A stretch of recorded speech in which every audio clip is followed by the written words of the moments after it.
प्रचार सभा घेता किंवा गव्हर्नर मीटिंग घेता किंवा रॅली करता, सभा असतील, महत्वाचे व्यक्ती VIP कोणी उपस्थित राहणार असतील तर त्याची जी परमिशन तुम्ही मागता, तर काही काही अर्ज परस्पर पोलीस स्टेशनला येतात असं आमच्या लक्षात आलंय. तर उमेदवारांना महत्वाची सूचना आहे की कोणताही अर्ज परस्पर पोलीस स्टेशनला देऊ नये. तुम्हाला जो अर्ज द्यायचा आहे तो एक खिडकी त्यांनी योजना सुरू केलेली आहे आरोग्य. तुम्हाला जो अर्ज आहे तो एक खिडकीलाच द्यायचा आहे. त्यांच्याकडून आम्हाला जे काही पत्रव्यवहार असेल तो करण्यात येईल, मग आपल्याला ती परमिशन देण्यात येईल. परस्पर कुणीही पोलीस स्टेशनला या संदर्भात अर्ज करू नये. तुम्ही जे प्रचार रॅली काढताल किंवा सभा घेताल तर प्रत्येक कार्यक्रमाची तुम्ही आरोन करून आणि पोलीस विभागाकडून परमिशन घेणं आवश्यक आहे. महत्वाची सूचना काय आहे? आजच्या आपल्या ठाणा महानगरपालिका निवडणूक अनुषंगाने जे मीटिंग घेण्यात आलेली आहे तिचं खास कारण असं आहे की आपल्या इथे कायदा सुव्यवस्था अबाधित राहायला पाहिजे. कोणत्याही परिस्थितीमध्ये सामाजिक शांतता भंग झाली नाही पाहिजे. तुम्ही सर्व सुज्ञ आहात, मॅच्युअर्ड आहात. यापूर्वी पण बरेच जण निवडणुकीला उभे राहिलेले आहेत. निवडणूक ही जी आहे ती मैत्रपूर्ण लढत असते. तिचं पर्सनली कोणी घेऊन पिढ्याने पिढ्या आपले ह्या गावात राहिलेले लोक आहात. तुम्ही एकमेकाशी ऋणानुबंध खराब करू नका. निवडणूक एक दिवसाची असते. तुमच्या पिढ्याने पिढ्या इथे एकमेकाशी जातीय लोक राबवलेले लोक आहेत. मुंबईमध्ये आम्हाला सर्वांना जवळजवळ 1.5-2 वर्ष झाले आहेत. अतिशय धार्मिक सहिष्णुतेचं वातावरण आहे. अतिशय जातीय सलोखा फार चांगला जोपासला जातो. जे राष्ट्रीय एकात्मता जे आहे कुठे बघायचे असेल तर आम्ही छाती ठोकपणे सांगतो की मुंब्र्याला या. मुंब्रामध्ये तुम्ही या. क्या बात. जातीय सलोख्याचं अतिशय उत्तम उदाहरण जे आहे ते मुंब्रा आहे आपलं. मी यापूर्वी सर्व इलेक्शन्स काढलेले आहेत. सर्व जे सण आहेत ते सर्व धर्मियांचे साजरे झालेले आहेत. प्रत्येक ठिकाणी आम्ही बंदोबस्त केलेला आहे. पोलीस फक्त फॉर्मॅलिटी म्हणून नसता, सर्व गावातले लोकच इथलं वातावरण शांतता ठेवण्यासाठी पुरेपूर प्रयत्न करतात. आणि थोडीफार असुविधा पण असली तर आपल्या मुंब्र्याचे लोक जे आहेत ते प्रशासनाला फार मदत करतात. असा एकंदर माझा अनुभव आहे. आपणा सर्वांना माझी विनंती आहे, आपल्या मुंब्र्याचं जे नाव आहे त्या मुंब्र्याच्या नावाला कुठेही धब्बा लागणार नाही असं सर्वांनी कृत्य करायचं आहे. तुम्ही जे उमेदवार आहेत, उमेदवार प्रचाराच्या याच्यामध्ये बिझी असतात, परंतु तुमचे जे कार्यकर्ते आहेत, काही उत्साही कार्यकर्ते आहेत ज्यांना 9 वर्ष झाले, आता 9 वर्षानंतर इलेक्शन होत आहे आपल्याकडे, तर त्यांना मी आपल्या नेत्यासाठी काय करू दाखवू शकतो त्या कला दाखवण्यासाठी प्रयत्न करतील. परंतु त्या कला कुठल्याही प्रकारचं कायदा मोडणार नाही. जातीय सलोखा, सामाजिक शांतता हिला कुठे बाधा लागणार नाही याच्या सर्वांनी खबरदारी घ्यायची आहे. त्यासाठी प्रशासनाला सर्वांनी मदत करायची आहे. आणि मला एवढी गॅरंटी आहे, खात्री आहे की यापूर्वी जसं सर्व इलेक्शन, सर्व बंदोबस्त शांततेत पार पडलेले आहेत, मी अतिशय आत्मविश्वासाने माझ्या वरिष्ठ अधिकाऱ्यांना सांगत असतो की सर, मुंब्र्यामध्ये काही होणार नाही, तू मुंब्र्याचं काही टेन्शन तुम्ही घेऊ नका. तर माझ्या शब्दाला कृपया कोणी तडा जाऊ देऊ नका. काय करायचं तडा दिला तर मग हे आहे ना आपलं काय. तर विनाकारण उत्साही कार्यकर्त्यांना जास्त प्रोत्साहन देऊ नका. कोणी चुकत असेल, कार्यकर्ता कसा असतो, कार्यकर्त्याचं तुम्ही मन दुखू शकत नाही. ज्याचं मन तुम्ही दुखू शकत नसाल आणि तो बेकायदेशीर कामं करता असेल तर आम्हाला सांगा.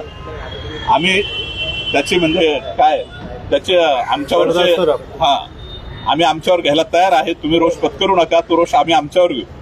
परंतु सगळ्या जणांनी सहकार्य करायचं आहे. अतिशय खेळीमेळीच्या वातावरणात आपली निवडणूक पार पाडायची आहे आणि प्रत्येकावर पोलिसांची करडी नजर आहे.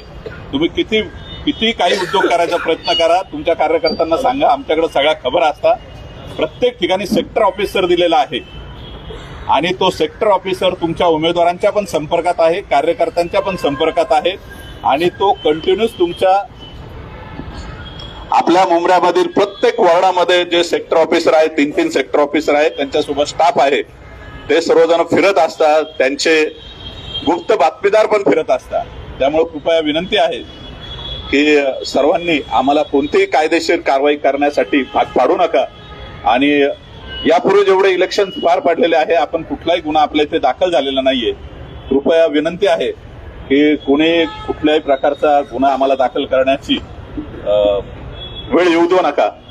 आणि तेवढी खात्री पण आहे मला, सेक्टर ऑफिसरची जी यादी आहे, जे नावं आहे, बऱ्याचपैकी उमेदवारांना ते भेटलेले आहेत. त्यांना नंबर एकमेकाशी त्यांनी शेअर केलेले आहेत. जरी नसतील केले तर आता आम्ही तुम्हाला PDF स्वरूपात प्रत्येक उमेदवाराला आणि जे मेन नेते आहेत, प्रत्येक राजकीय पक्षाचे किंवा अपक्ष असलेले किंवा सामाजिक कार्यकर्ते, त्या सर्वांना ती जी आम्ही यादी केलेली आहे सेक्टर अधिकाऱ्यांची आणि त्यांच्यासोबत असणाऱ्या कर्मचाऱ्यांची, ती आम्ही आपणास शेअर करू.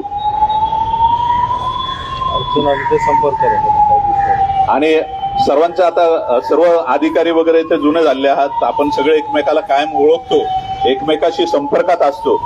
तर कुठल्याही प्रकारची कोणती अडचण आली तर किती रात्री बेरात्र असू द्या, कधी फोन करायचा करा. तुम्हाला लगेच आम्ही त्याच्याबद्दल तुम्हाला लगेच प्रतिसाद देऊ. असं झालं नसेल, जे काही यांनी अनुभवलं असेल, इथे जेवढे उपस्थित नेते आहेत किंवा काही कार्यकर्ते आहेत, रात्री बेरात्री जरी फोन केला असेल तर आम्ही फोन उचलतो. असं कधी होणार नाही की तुम्ही फोन केला आणि तुम्हाला रिप्लाय मिळणार नाही. तर कृपया काही अडचण असेल एकदम हक्काने फोन करायचा, कारण आपल्या गावाची शांतता अबाधित राखणे आणि आपल्या गावाचं नाव ठेवणे, चांगलं ठेवणे, यासाठी आपल्याला सर्वांना प्रयत्न करायचा आहे. कृपया सगळ्यांना पुन्हा पुन्हा विनंती करतोय मी, उत्साही कार्यकर्त्यांच्या नादी लागून आपसामधले संबंध खराब करू नका, कायदा सुव्यवस्थेचा प्रश्न निर्माण करू नका आणि आम्हाला कारवाई करण्यास भाग पाडू नका. शेवटचे 8 दिवस राहिलेले आहे. इतक्या दिवसापासून आपण एकदम शांततेत शासनाने जे काही नियमावली आपल्याला दिलेली आहे, आता आदर्श आचारसंहिता आहे, तिचे आपण सर्वांनी पालन करत आहात. यापुढे पण आपणच कराल असे मला खात्री आहे. आणि कृपया कोणाला काही अडचण आली तर हक्काने सर्व अधिकाऱ्यांना कधी फोन करा. सगळ्यात पहिले आपल्याला जे सेक्टर अधिकारी दिलेले आहेत त्यांच्याशी संपर्क साधा. त्यांनी प्रतिसाद दिला नाही तर आमच्याशी कॉन्टॅक्ट केला, डायरेक्ट माझ्याशी केला तरी कॉन्टॅक्ट, काही हरकत नाही. परंतु सेक्टर ऑफिसर आज इझिली तुम्हाला अवेलेबल राहणार आहे. कोणाची काही अडचण असेल, आता बंदोबस्ताच्या हिशोबाने, तुमच्या प्रचाराच्या दृष्टीने काही अडचण असेल तर इथे तुम्ही सार्वजनिक ठिकाणी सांगू शकत नसाल तर मी इथे चेंबरला आहे, साहेब गेल्यानंतर मला भेटू शकता किंवा फोनवर पण सांगू शकता. तर मी सर्वांना सरांच्या आणि मॅडमच्या परवानगीने सर आजची त्यांना काही सूचना द्यायच्या उमेदवाराला काही सूचना आहेत का? कुणाला काही बोलायचं आहे का? इकडे कोणाला काही बोलायचं आहे? सूचना काही शासनाकडनं काही मदतीची आवश्यकता वगैरे? किसी को कुछ बोलना है? फक्त उमेदवार तरी बोला. हा, आणि किसी उम्मीदवार को बोलना है? निवडणुकीच्या अनुषंगानेच बोलायचं. मांडायचे आहे त्यांनी स्वतःचं नाव, प्रभाग, पक्षाचं नाव आणि आपलं चिन्ह वगैरे सगळं सांगायचं.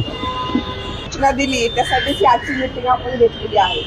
कुणाचाच कुणाला त्रास होऊ नये. एकतर आपण जेव्हा प्रचार बंदची आपली हे होते, त्यानंतर प्रचार पूर्णतः आपण बंद केला पाहिजे.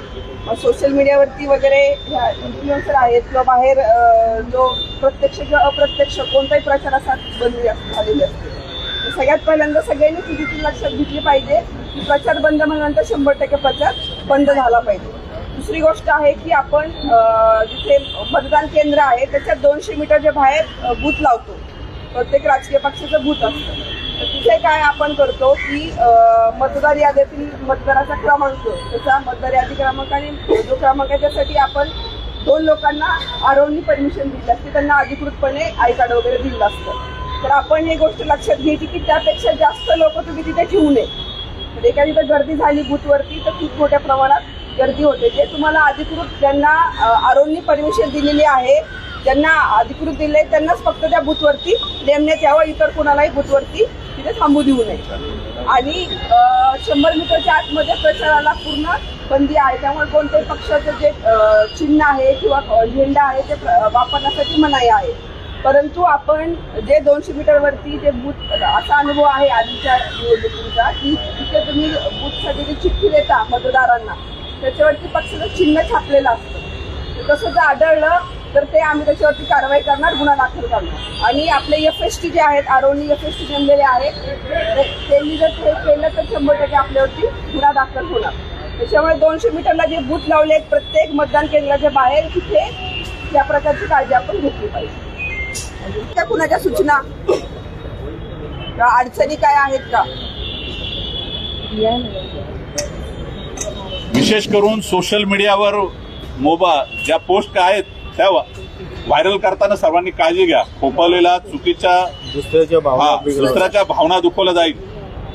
मग ते स्त्री असो पुरुष असो कोणत्याही पक्षाचे असो, सोशल मीडियावर आपले कार्यकर्ते किंवा आपण स्वतः चुकीच्या पोस्ट व्हायरल करू नका. त्याच्यामुळे खोपोलीमध्ये विनाकारण एका चांगल्या नगरसेवकाच्या पतीचा मर्डर झालेला आहे. तो एक दिवसाचा हे असतो, तो विनाकारण कोणाला जिवारी लागेल आणि कायद्यात बसणार नाही.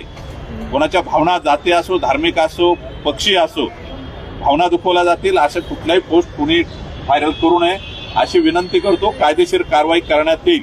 तिथं कुठलाही पक्षभेद, जातीय भेद काही पाळला जाणार नाही. ज्यांनी चुकी केली त्याच्यावर गुन्हा दाखल होणार.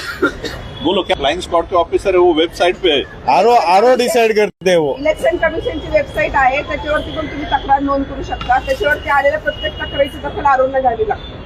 त्याच्यावरती सुद्धा तुम्ही तक्रार नोंद करू शकता.